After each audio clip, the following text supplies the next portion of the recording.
How about that clickbait though? What's going on, guys? Welcome back to Call of Duty World War II on BlackTideTV for a brand new supply drop weapon review. In today's episode, we'll be taking a look at the Orso SMG. And no, I will not be using the heroic Twisted 2 variant that you saw in the thumbnail. Unfortunately, the Twisted 2 looks like absolute garbage. Don't know why.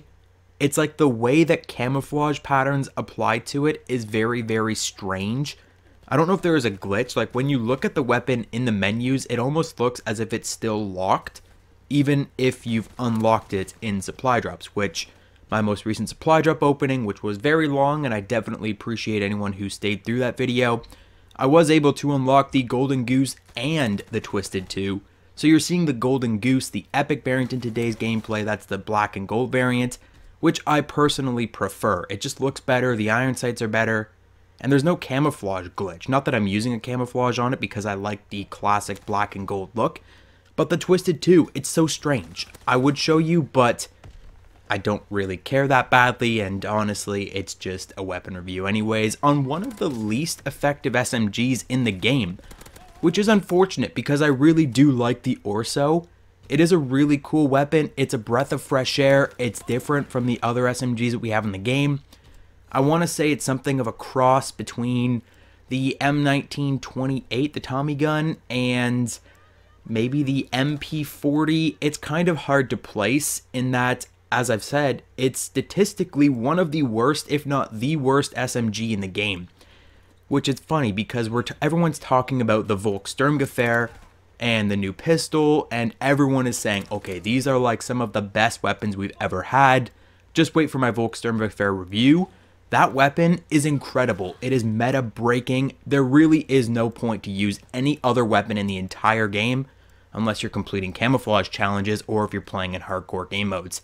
This weapon, on the other hand, came out alongside them, and while I really enjoyed it upon first use, statistical analysis and looking at the stats, the damage, the fire rate, the accuracy even, while it feels very good, it just doesn't line up with other SMGs. There are better options out there.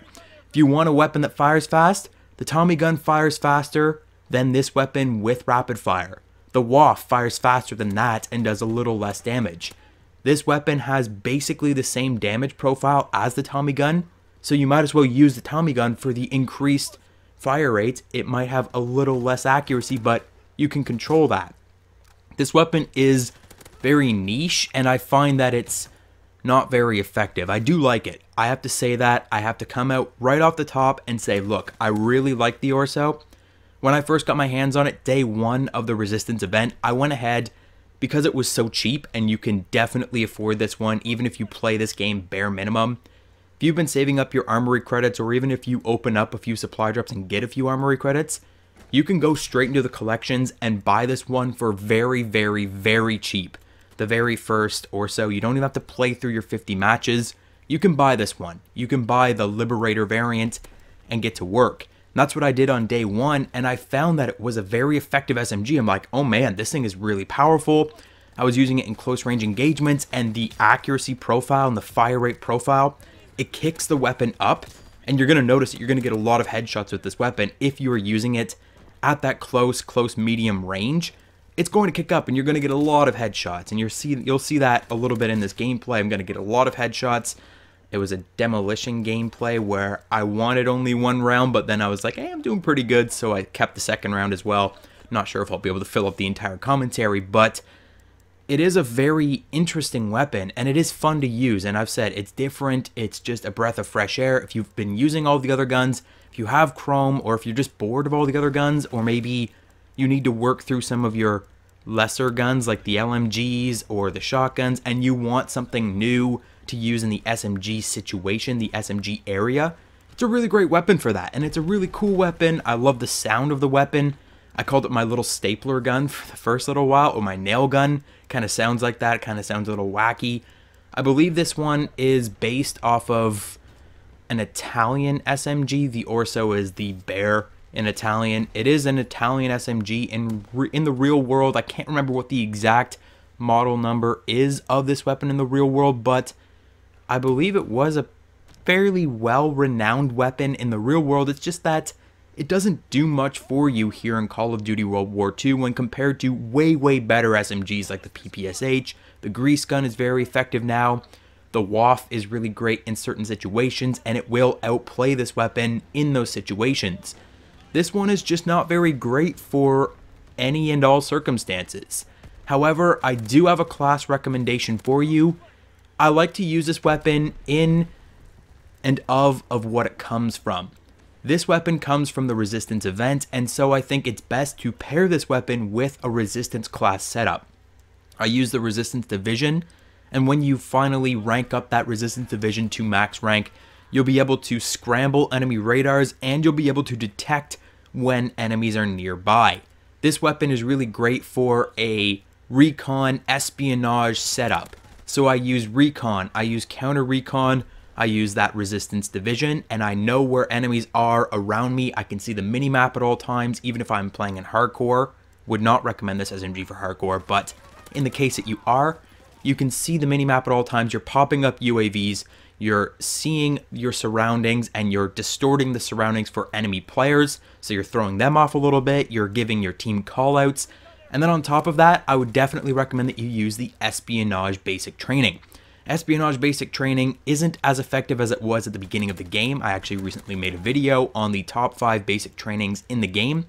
It was one of my top picks, but now it's not as effective. However, on this weapon, you'll notice that you will be getting assists and getting bonus points like crazy, and that's what this weapon is all about. It's not a huge slayer weapon. There are people that can slay, but it's more of an objective-based kind of weapon because it isn't as effective in those one-on-one gunfights. So what I use it for is I use the recon side of things. I paint enemies on the minimap when I get hit markers and I can't kill enemies because it takes between 4 and 6 shots to kill. I'll put a lot of shots on an enemy and then I'll just leave them. And I'll get an assist point from them while I go and play the objective. You notice me jumping on and defusing and planting bombs a lot, and I'm just getting all of those extra points from other things outside of just using the weapon. So I think that's what this weapon is most effective at. It's most effective in a team environment where you are talking to your teammates. You are getting those espionage markers up on the UAV. You can make callouts from your Resistance Division when you're seeing enemies in the vicinity. It's just a really great espionage kind of recon type weapon. It isn't meant for the absolute slayer. The absolute slayer should be using the Volkssturmgewehr or a PPSH or one of the more brutal weapons in 1v1 combat. That's not this weapon. This weapon is a spray and pray kind of help out your teammates and get on the objective when you can type of weapon. So that is basically what I have to say of the Orso. I don't think it is an extremely effective weapon, but it is a nice fresh breath of air in Call of Duty World War II. I love whenever they're adding in new weapons. I think these weapons should have been in the game from day one. It almost feels like, I don't know if you guys have noticed this, but going through and earning chrome camouflage and using all of the weapons, you kind of get a taste for all of the weapons in the game. And though there were a lot of weapons in this game, it seems as if there weren't as many as in previous games, mostly because of the strange variants like an Infinite Warfare that would change their abilities. You basically got hundreds of weapons because all the weapons were kind of different in a way. Now though, with all of the variants just being cosmetic, it doesn't make a big difference, and so it doesn't seem like there are as many weapons. So I do really enjoy when they're adding in weapons like the Orso, the new pistol, the 9mm SAP, and the Volkssturmgewehr, of course, which I do believe will be receiving a nerf at some point. I don't know if they're going to do the Modern Warfare route and just never nerf any of the weapons that they add in, but that one needs some help because it is extremely powerful. I'll hopefully be having my video out on that very soon. But I hope you enjoyed my review of the Orso. Tell me what you think of the Orso if you've been using it in the comment section down below. For an overall rating, I will have to give the Orso a 4 out of 10. It is effective when you use it in a team environment, when you use it for assists and espionage, and when you are using it playing the objective. But when we're talking about a rating, we want the weapon to be effective as the weapon, and that's just not the Orso. The Orso is effective as a part of your class. So that is it for today's video, guys. Hit the like button, subscribe, and I will catch you guys on the next one.